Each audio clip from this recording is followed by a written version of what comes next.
Ada pantun nih, meski di hati ada luka, aku rela tak apa-apa. Sebelum kita buka, izinkan saya menyapa. Assalamualaikum warahmatullahi wabarakatuh. Alhamdulillah, segala puji bagi Allah yang maha pengasih dan maha penyayang, yang doa-doa hambanya, doa kita berdoa dan mengingatnya doa. Amin. Tema kita kali ini yaitu adab berpakaian dan berhias serta hikmahnya. Pakaian adalah salah satu nikmat Allah Ta'ala. Allah jadikan manusia memiliki pakaian-pakaian yang memberikan banyak maslahah untuk manusia. Allah Ta'ala berfirman, "Hai anak Adam, sesungguhnya kami telah menurunkan kepadamu pakaian untuk menutup auratmu dan pakaian indah untuk perhiasan." Quran Surah Al-A'raf ayat 32. Dan Islam juga menuntunkan beberapa adab dalam berpakaian untuk kebaikan dan kemaslahatan manusia dalam berpakaian. Adapun adab umum dalam berpakaian, yang pertama, gunakan pakaian yang halal. Hendaknya pakaian yang digunakan halal bahannya, juga halal cara mendapatkannya, serta halal harta yang digunakan untuk mendapatkan pakaian itu. Dari Abu Hurairah radhiyallahu anhu, Nabi Shallallahu alaihi wasallam bersabda, "Wahai manusia, sesungguhnya Allah itu baik dan tidak menerima kecuali yang baik. Sesungguhnya apa yang Allah perintahkan kepada mukmin itu sama sebagaimana yang diperintahkan kepada para rasul." Allah Ta'ala berfirman, "Wahai para rasul, makanlah makanan yang baik dan kerjakanlah amalan solih." Quran Surah Al-Mu'min ayat 51. Yang kedua, tidak menyerupai lawan jenis. Tidak diperbolehkan menyerupai lawan jenis dalam bertingkah laku, berkata-kata, dan dalam semua perkara. Demikian juga dalam hal berpakaian. Laki-laki tidak boleh menyerupai wanita. Demikian juga sebaliknya. Dari Abdullah bin Abbas radhiyallahu anhu, beliau berkata, Rasulullah sallallahu alaihi wasallam melaknat laki-laki yang menyerupai wanita dan para wanita yang menyerupai laki-laki. Hadis riwayat Bukhari nomor 5885. Yang ketiga, memulai dari sebelah kanan. Hendaknya memulai pakaian dari sebelah kanan. Dari Aisyah radhiyallahu anhu, dia berkata, Nabi Shallallahu alaihi wasallam membiasakan diri mendahulukan yang kanan dan memakai sendal, menyisir, bersuci, dan dalam setiap urusannya. Hadis riwayat Bukhari nomor 168. Yang keempat, tidak menyerupai pakaian orang kafir. Dari Abdullah bin Umar radhiyallahu anhu, Rasulullah sallallahu alaihi wasallam bersabda, orang yang menyerupai suatu kaum seolah ia bagian dari kaum tersebut. Hadis riwayat Abu Daud 4031. Yang kelima, bukan merupakan pakaian ketenaran. Hendaknya pakaian yang digunakan bukan pakaian yang termasuk libas syuhrah. Dari Abdullah bin Umar radhiyallahu anhu, Rasulullah sallallahu alaihi wasallam bersabda, siapa yang memakai pakaian syuhrah di dunia, maka Allah akan memberinya pakaian hina pada hari kiamat. Hadis riwayat Abu Daud nomor 4025. 6. Doa memakai pakaian. Nah, hendaknya kita memakai pakaian membaca doa berikut ini, yaitu Alhamdulillahillazi kazani hazat zauba warosakanihi min ghoiri haulin minni wala quwwah. Segala puji bagi Allah yang telah memberikan pakaian ini kepada aku sebagai rezeki darinya, tanpa daya dan kekuatan dariku. Hadis riwayat Abu Daud nomor 4023. Dihasankan Al-Albani dalam Syahih Abu Daud. Hal ini pun saya akan juga menjelaskan adab berpakaian bagi seorang wanita dan seorang laki-laki. Begitupun dengan adab untuk berhias bagi wanita dan adab berhias bagi laki-laki. Adab-adab khusus bagi wanita dalam berpakaian. Yang pertama, 1. Menutup aurat. Allah Ta'ala berfirman, "Hai Nabi, katakanlah kepada istri-istrimu, anak-anak perempuanmu, dan istri-istri orangmu, hendaklah mereka mengulurkan jilbabnya ke seluruh tubuh mereka. Yang demikian itu supaya mereka lebih mudah untuk dikenal. Karena itu mereka tidak diganggu, dan Allah adalah Maha Pengampun lagi Maha Penyayang." Quran Surah Al-Ahzab ayat 59. Yang kedua, tidak berfungsi sebagai perhiasan. Busana wanita muslimah hendaknya tidak menjadi perhiasan yang memperindah wanita yang memakainya di depan para laki-laki, sehingga menimbulkan fitnah bagi mereka. Allah Ta'ala berfirman, "Janganlah mereka menampakkan perhiasan mereka." Quran Surah An-Nur ayat 31. Yang ketiga, kainnya tebal, tidak tipis, dan tidak memperlihatkan lekuk-lekuk tubuh. Busana muslimah hendaknya tebal dan tidak tipis, serta tidak memperlihatkan lekuk-lekuk tubuh.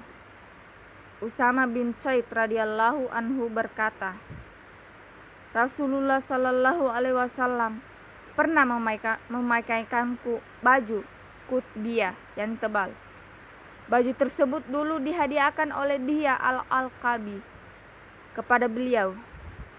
Lalu aku memakaikan baju itu kepada istriku. Suatu kala Rasulullah sallallahu alaihi wasallam menanyakanku, "Kenapa baju kutbiyahnya tidak engkau pakai?" Kujawab, "Baju tersebut kupakaikan pada istriku, wahai Rasulullah." Beliau berkata, "Suruh ia memakai baju rangkap di dalam, karena aku khawatir kutbiyah itu menggambarkan bentuk tulannya." Hadis riwayat Dia Al-Maqdisi dalam Al-Muqtar 1441, dihasankan oleh Al-Albani. Keempat, tidak diberi pewangi atau parfum. Wanita tidak boleh memakai parfum atau wewangian yang bisa tercium oleh para lelaki. Dari Abu Musa Al-Asy'ari radhiyallahu anhu bahwa Rasulullah sallallahu alaihi wasallam bersabda, "Perempuan mana saja yang mengenakan wewangian lalu melewati sekumpulan lelaki sehingga mereka mencium wangi harumnya, maka ia adalah seorang pezina." Hadis riwayat Abu Daud nomor 4173. Yang kelima, lebar dan longgar. Dari Ummu Attiyah radhiyallahu anha, ia mengatakan, Rasulullah sallallahu alaihi wasallam memerintahkan wanita yang di pinggir, juga wanita yang haid, pada hari Laid atau menikah, untuk menyaksikan kebaikan dan seruan kaum muslimin. Kemudian seorang wanita berkata, "Wahai Rasulullah, jika di antara kami ada yang tidak memiliki pakaian, lalu bagaimana?" Rasulullah bersabda, "Hendaknya temannya memakaikan sebagian pakaiannya." Hadis riwayat Abu Daud nomor 1136. Adab khusus bagi laki-laki dalam berpakaian. Yang pertama, menutup aurat. Dan batasan aurat lelaki adalah dari pusar hingga lutut. Berdasarkan hadis, yang di bawah pusar dan di atas kedua lutut adalah aurat. Hadis riwayat Al-Baihaqi 3362. Yang kedua, tidak memakai emas. Dari Abu Musa Al-Asy'ari radhiyallahu anhu bahwa Rasulullah sallallahu alaihi wasallam bersabda, "Dihalalkan emas dan sutra bagi wanita dari kalangan umatku, dan diharamkan bagi kaum lelakinya." Hadis riwayat An-Nisa'i nomor 5163. Yang keempat, hendaknya tidak isbal. Isbal artinya menggunakan pakaian yang panjangnya melebihi mata kaki, baik itu celana, sarung, jubah, dan semisalnya. Nabi Shallallahu alaihi wasallam bersabda, "Kain yang panjangnya di bawah mata kaki, tempatnya adalah neraka." Hadis riwayat Bukhari nomor 5758. Penjelasan selanjutnya yaitu adab berhias bagi kaum lelaki dengan kaum wanita. Bagaimana sih adab-adabnya? Adab berhias dalam Islam, baik itu lelaki maupun perempuan. Berhias merupakan salah satu cara berpenampilan dengan memperhatikan unsur keindahan di dalamnya. Dalam Islam, berhias atau merapikan diri adalah suatu kebaikan dan sunnah jika dilakukan. Beberapa hadis di atas menjelaskan bahwa Allah dan Rasulullah tidak melarang umat Islam untuk menghias diri atau merapikan diri. Namun, ada beberapa hal yang perlu diperhatikan dalam menghias diri, terutama bagi para wanita. Nah, berikut adab berhias bagi wanita dan pria dalam ajaran Islam. Yang pertama itu tidak berlebihan. Dalam surah Al-A'raf ayat 31, Allah berfirman, "Ya bani Adam huzu zinatakum inda kulli masjidi wa kulu washrabu wala tusrifu innahu la yuhibbul musyrifin." Artinya, hai anak Adam, pakailah pakaianmu yang indah di setiap memasuki masjid. Makan dan minumlah dan janganlah berlebih-lebihan. Sesungguhnya Allah tidak menyukai orang yang berlebih-lebihan. Dalam ayat tersebut, dengan tegas Allah memberitahukan kepada seluruh hambanya agar tidak berlebihan dalam melakukan suatu, termasuk dalam berhias. Yang kedua, tidak tabaruj. Allah melarang hambanya untuk bertabaruj. Bertabaruj dalam Islam berasal dari kata al-burj, yang artinya bintang, sesuatu yang terang dan tampak. Dalam arti lain, berlebihan dalam menunjukkan perhiasan, ketampanan, atau kecantikan diri. Yang ketiga, menjaga aurat. Aurat merupakan suatu bagian dari sesuatu yang mesti ditutup. Sebab apabila tampak menimbulkan rasa malu dan merupakan perbuatan yang tercela apabila menampakkannya. Maka dari itu, Allah dan Rasulullah memerintahkan umat Islam untuk menjaga auratnya, terlebih pada kaum hawa. Dalam sebuah hadis, Rasulullah bersabda, wanita itu aurat. Apabila ia keluar dari rumahnya, setan senantiasa mengintainya. Hadis riwayat Tirmizi dinilai sahih oleh Al-Albani. Tidak boleh seorang pria melihat aurat pria lainnya, dan tidak boleh seorang wanita melihat aurat wanita lainnya.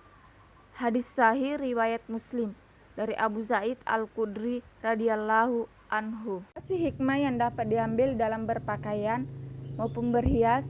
Pertama itu dalam berpakaian, yaitu menutup aurat sesuai dengan ajaran Islam, menunjukkan kepribadian umat, menunjukkan kesopanan dan keberadaban, menunjukkan kualitas iman seorang muslim, menjadi simbol kebersihan baik hati maupun pikiran dan fisik serta perbuatan, menjauhkan diri dari fitnah dari pihak luar. Nah, adapun hikmah dalam berhias, yaitu dengan berpakaian menyebabkan tertutupnya aurat, menghindari pandangan negatif, mencegah gangguan kesehatan, dan menghindarkan dari kejahatan. Dan itulah sekian dari adab-adab berpakaian dan berhias dan serta hikmahnya. Semoga bermanfaat. Wassalamualaikum warahmatullahi wabarakatuh.